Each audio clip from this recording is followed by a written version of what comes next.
سورہ یاسین بھی قرآن پاک کی ایک عظیم الشان سورت ہے۔ اللہ کے نبی علیہ السلام نے احادیث میں اس کے بڑے فضائل اور فوائد بیان فرمائے ہیں۔ ایک روایت میں آتا ہے اللہ کے نبی صلی اللہ علیہ وسلم ارشاد فرماتے ہیں کہ ہر چیز کا ایک دل ہوتا ہے اور قرآن کا دل سورہ یاسین ہے۔ اسی طرح ایک اور روایت میں آتا ہے اللہ کے نبی صلی اللہ علیہ وسلم ارشاد فرماتے ہیں کہ میری خواہش اور تمنا ہے کہ سورہ یاسین میرے ہر امتی کے دل میں ہو۔ آج ہم نہ جانے کن کن کی تمناؤں کو اور کن کن کی خواہشوں کو پورا کرتے ہیں۔ بیوی کوئی تمنا کرتی ہے تو ہم فوراً اس کی تعمیل کرتے ہیں، بچوں کی کوئی خواہش ہوتی ہے اس کو پورا کرتے ہیں، دوستوں کی کوئی خواہش اور تمنا ہوتی ہے اس کو پورا کرتے ہیں۔ اللہ کے نبی علیہ السلام کی تمنا یہ ہے، اللہ کے نبی علیہ السلام یہ چاہتے ہیں کہ سورہ یاسین میرے ہر امتی کے دل میں ہو۔ پہلی بات تو یہ ہے کہ بہت سارے مسلمان ایسے ہوں گے جن کو اللہ کے نبی علیہ السلام کی اس چاہت کا علم ہی نہیں ہے، یعنی وہ یہ نہیں جانتے کہ اللہ کے نبی نے سورہ یاسین کے بارے میں یہ فرمایا اور اپنی چاہت کا اظہار فرمایا کہ سورہ یاسین میرے ہر امتی کے دل میں ہو۔ جن کو علم ہے، جو جانتے ہیں، اب وہ اپنے بارے میں غور فرمائیں کہ ہم اپنی نبی کی چاہت کو پورا کرنے کے سلسلے میں کتنے سنجیدہ ہیں اور اس کے لیے ہم کیا کوشش اور فکریں کر رہے ہیں۔ ماشاءاللہ اب بھی کچھ مسلمان ایسے ہیں، بڑے بوڑھے پرانے، جن کو سورہ یاسین ماشاءاللہ یاد ہے، بچپن میں انہوں نے یاد کیا، پڑھا تھا، تو وہ آج بھی یاد ہے، وہ اس کے پڑھنے کا آج بھی اہتمام کرتے ہیں۔ لیکن آج کی جو ہماری نوجوان نسل ہے اس سے بالکل بے خبر ہے۔ پہلے کے جو لوگ ہوا کرتے تھے وہ سورہ یاسین، سورہ واقعہ، سورہ ملک، سورہ سجدہ اور بہت آگے بڑھ کر اگر کہا جائے سورہ کہف، سورہ بقرہ، ان چیزوں کے یاد کرنے کا اہتمام کرتے تھے اور ان کی تلاوت کا معمول ان کا بن جاتا تھا۔ آج ضرورت ہے کہ ہماری نوجوان نسل بھی قرآن کی ان صورتوں کو اپنے دل میں محفوظ کرنے کی کوشش کرے۔ جس دل میں اللہ کا کلام ہوتا ہے، اللہ کے کلام کی برکت سے وہ دل بھی اللہ کی حفاظت میں آ جاتا ہے، وہ آدمی بھی اللہ کی حفاظت میں آ جاتا ہے۔ اللہ کے نبی علیہ السلام نے فرمایا کہ وہ دل جس میں قرآن کا کوئی حصہ محفوظ نہیں ہے وہ اس گھر کی طرح ہے، ویران گھر کی طرح ہے جس میں کوئی نہیں رہتا۔ تو اس لیے ان صورتوں کے یاد کرنے کا اہتمام کرنا چاہیے اور ان کی تلاوت کا بھی اہتمام کرنا چاہیے۔ یاد کریں گے اور اس کے پڑھنے کا اہتمام کریں گے تو کیا اللہ کا فائدہ ہوگا یا اللہ کے نبی کا فائدہ ہوگا؟ نہ اللہ کا فائدہ ہے نہ اللہ کے نبی کا فائدہ ہے، بلکہ پورے کا پورا ہمارا فائدہ ہے۔ دنیاوی فائدے بھی ہیں، اخروی فائدے بھی ہیں۔ اللہ کے نبی علیہ السلام نے مختلف حدیثوں میں ارشاد فرمایا کہ جو آدمی صبح میں سورہ یاسین کی تلاوت کرتا ہے تو اللہ تعالیٰ اس کی حاجتوں کو، ضرورتوں کو پورا فرماتے ہیں۔ اسی طرح ایک روایت میں آتا ہے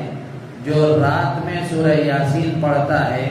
صبح وہ اس حال میں کرتا ہے کہ اللہ تعالیٰ اس کے گناہوں کو معاف فرما دیتے ہیں۔ ایک اور روایت میں آتا ہے کہ اللہ کے نبی علیہ السلام نے فرمایا کہ اس کو اپنے مردوں پر پڑھا کرو، یعنی قریب مرنے کے قریب جو آدمی ہے، نزع کی حالت میں، سکرات کی حالت میں جو آدمی ہوتا ہے، اس کے سامنے بھی سورہ یاسین پڑھا کرو، روح کے نکلنے میں آسانی ہوتی ہے۔ نزع کی تکلیف میں اللہ تعالیٰ آسانی پیدا فرما دیتے ہیں۔ اسی طرح ایک اور روایت میں آتا ہے اللہ کے نبی علیہ السلام نے فرمایا کہ جو ہر رات میں سورہ یاسین کے پڑھنے کا معمول بنا لیتا ہے وہ شہید کی موت مرے گا۔ اسی طرح اور بھی بہت سارے فضائل ہیں جن میں اللہ کے نبی علیہ السلام نے فرمایا کہ سورہ یاسین کے پڑھنے پر اللہ تعالیٰ گناہوں کو معاف فرماتے ہیں، پریشانیوں کو دور فرماتے ہیں اور حاجتوں اور ضرورتوں کو پورا فرماتے ہیں۔ ایک روایت میں آتا ہے کہ جو آدمی صبح میں سورہ یاسین پڑھتا ہے شام تک وہ خوشیوں میں رہے گا، جو شام میں پڑھتا ہے وہ صبح تک خوشیوں میں رہے گا۔ ایک اور روایت میں اللہ کے نبی فرماتے ہیں کہ جو آدمی سورہ یاسین کے پڑھنے کا اہتمام کرتا ہے اللہ تعالیٰ اس کے لیے آسانیاں پیدا فرماتے ہیں۔ مشہور امام حضرت امام احمد بن حنبل رحمۃ اللہ علیہ امت کے جلیل القدر اماموں میں ہیں، وہ فرماتے ہیں کہ میں نے بارہا اپنی مشکلات میں سورہ یاسین کے پڑھنے کا اہتمام کیا تو اللہ تبارک و تعالیٰ نے مشکلات میں میرے لیے آسانیوں کے راستے پیدا فرما دیے۔ سفیان ثوری رحمۃ اللہ علیہ بہت بڑے تابعی ہیں، فرماتے ہیں کہ جو آدمی روزانہ فجر کے بعد سورہ یاسین کے پڑھنے کا اہتمام کرتا ہے وہ دن بھر بلاؤں مصیبتوں سے محفوظ رہتا ہے۔ حضرت حسن بصری رحمۃ اللہ علیہ فرماتے ہیں کہ اگر آدمی کسی مصیبت میں پریشانی میں گرفتار ہو، کسی تکلیف میں ہو اور وہ اخلاص کے ساتھ سورہ یاسین کے پڑھنے کا اہتمام کرتا ہے اللہ تعالیٰ اس کی تکلیف کو دور فرما دیتے ہیں، اس کی مصیبت کو دور فرما دیتے ہیں۔ اور اکابرین کے مجربات میں تابعین کے تجربوں میں یہ بات لکھی ہوئی ہے جس کو تجارب الصالحین نیک لوگوں کے تجربے اللہ کے پاکیزہ مقرب بندوں کے مجربات میں ہے کہ سورہ یاسین کے فوائد میں سے ہے کہ جو آدمی سورہ یاسین کے پڑھنے کا معمول بنا لیتا ہے اللہ تعالیٰ دشمنوں سے اس کی حفاظت فرماتے ہیں، بیماریوں سے شفا عطا فرماتے ہیں، رزق میں برکت عطا فرماتے ہیں اور اس کے کاموں میں آسانیاں پیدا فرماتے ہیں۔ اور اسی طریقے سے لکھا ہے کہ نیک مقصد کے حاصل کرنے کے لیے، کسی جائز کام کی تکمیل کے لیے 7 دن تک اگر کوئی آدمی 41 مرتبہ 40 پر 1 مرتبہ سورہ یاسین کے پڑھنے کا اہتمام کرتا ہے تو اللہ تعالیٰ اس کے کام کو آسانی کے ساتھ مکمل فرما دیتے ہیں۔ اسی لیے حضرت عبداللہ ابن مسعود رضی اللہ تعالیٰ عنہ فرمایا کرتے تھے کہ جو آدمی اپنی زندگی میں آسانی چاہتا ہے، سہولت چاہتا ہے، عافیت چاہتا ہے تو اس کو چاہیے کہ وہ سورہ یاسین کو اپنا معمول بنا لے، صبح میں شام میں ہر وقت پڑھنے کا معمول بنا لے۔ حضرت علی رضی اللہ تعالیٰ عنہ سے منقول ہے، حضرت علی فرماتے ہیں کہ جو آدمی قبرستان میں جا کر سورہ یاسین کے پڑھنے کا اہتمام کرتا ہے اور سورہ یاسین پڑھتا ہے تو اللہ تعالیٰ اس قبرستان میں مدفون تمام ایمان والوں کے عذاب میں تخفیف فرما دیتے ہیں، کمی فرما دیتے ہیں۔ تو اس لیے اتنی عظیم الشان صورت ہے اور اللہ کے نبی کی تمنا ہے، تو جو امتی یہ چاہتا ہے کہ اللہ کے نبی کی تمنا کو پورا کرے تو اس کو چاہیے کہ وہ سورہ یاسین کے